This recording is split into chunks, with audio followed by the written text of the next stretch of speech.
तर आकाच्या आकाला जेलवारी करायला लागू शकते। परभणीमधील मोर्चातून सुरेश धस यांनी धनंजय मुंडेंवर निशाणा साधलाय।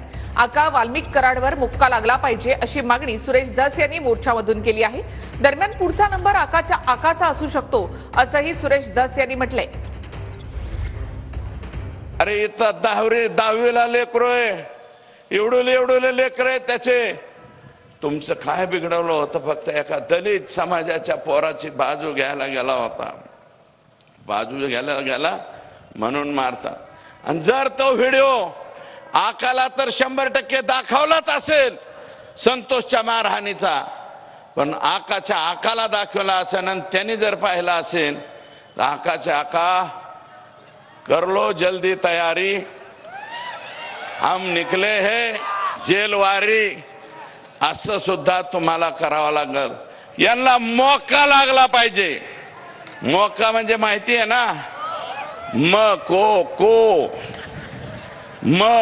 को लागला पाहिजे।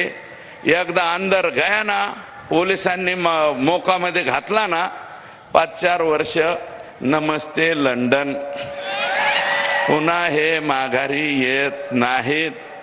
आणि हा जो आका आहे ना, आका तर गेलाच पाहिजे, पण जर का आकाच्या आकाने काही यंटोबंडो केला असेल तर आकाचा आका सुद्धा नंबर लागू शकतो।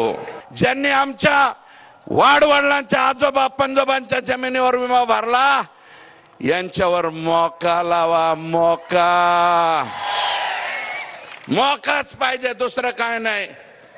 हे सगळ्यावर मौका, सीएससी सेंटरवर मौका, ज्यांनी त्यांना आधार कार्ड दिलं त्यांच्यावर मौका, ज्यांचं पॅन कार्ड दिलं त्यांच्यावर मौका। सबके सब अंदर कैसे चल रहा है असं लांबून म्हणले पाहिजेत, यांना हे करा।